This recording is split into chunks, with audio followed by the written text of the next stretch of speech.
والدین کی इताअत क्या दर्जा रखती है और इनकी नाफरमानी का नातीजा क्या होता है, चाहे इंसान कितना ही नेक हो।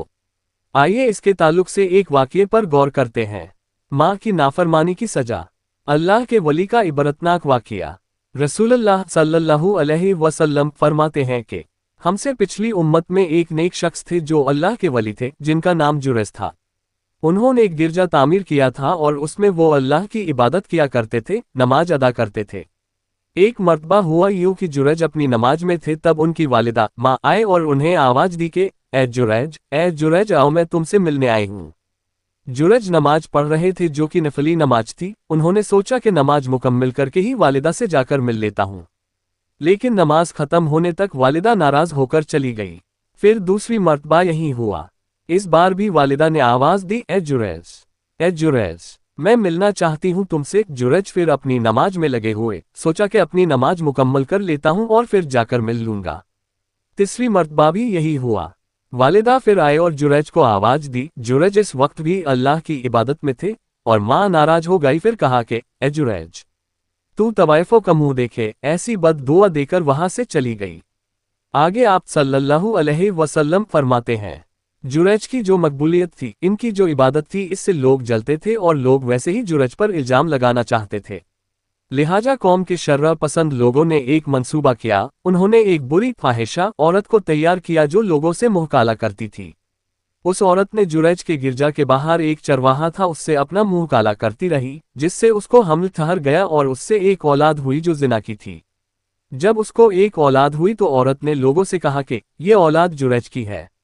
जब बस्ती में ये बात चली तो लोगों ने आकर जुरैज को बेतहाशा मारना शुरू कर दिया, हत्ता कि उसका गिरजा भी तोड़ दिया और मारते मारते उसे बादशाह वक्त के हाकिम के पास ले गए। जब वहां पूछा तो जुरैज ने कहा कि बताओ तो सही, क्यों मारते हो?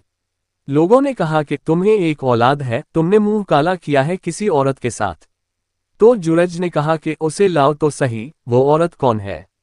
जुरैज की वालिदा की बद्दुआ हुई और जुरैज को बुरी औरत का मुंह देखना पड़ा।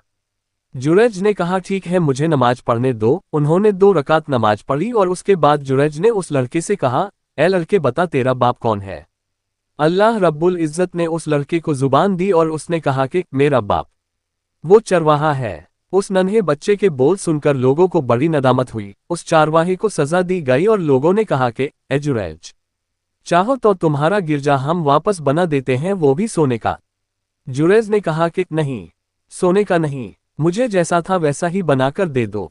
सबक एक, इस वाक़ये में सबसे पहला सबक ये मिलता है कि एक वली के हक में भी माँ अगर बद्दुआ कर दे तो अल्लाह कबूल कर लेता है, इसलिए क्योंकि अल्लाह के पास इनका बहुत ऊंचा मुकाम है। ये दुआ दे तो कबूल, बददुआ दे तो कबूल, चाहे आपकी शख्सियत कुछ भी रहे। सुभान अल्लाह। 2, दूसरा सबक ये पता चलता है, एक मामूली सी लर्जिश जो जुरैज से हुई, उसका इतना अजीम नुकसान उन्हें हुआ कि अल्लाह रब्बुल इज्जत ने इतनी बड़ी आजमाइश में डाल दिया जुरैज को। ये उनकी बिल्कुल भी मामूली सी गलती थी। अल्लाह रहम करे, ऐसी गलती तो आज हम में से कौन नहीं करता। हमारे वालिदैन 1000 मर्तबा आवाज़ देते हैं लेकिन फिर भी हम उन्हें नज़रअंदाज करते रहते हैं। अल्लाह मुआफ़ करे हमें। 3, इस वाक़ये से तीसरा और अहम सबक जो हमें मिलता है वो ये है, नफिल इबादत पर वालिदैन की खिदमत को तरजीह देना चाहिए। इंशाअल्लाहुल अज़ीज़। अल्लाह ताला हमें अपने वालिदीन का फरमाबरदार बनाए, हमें कहने सुनने से ज़्यादा अमल की तौफीक अता फरमाए। आमीन, अल्लाहुम्मा आमीन।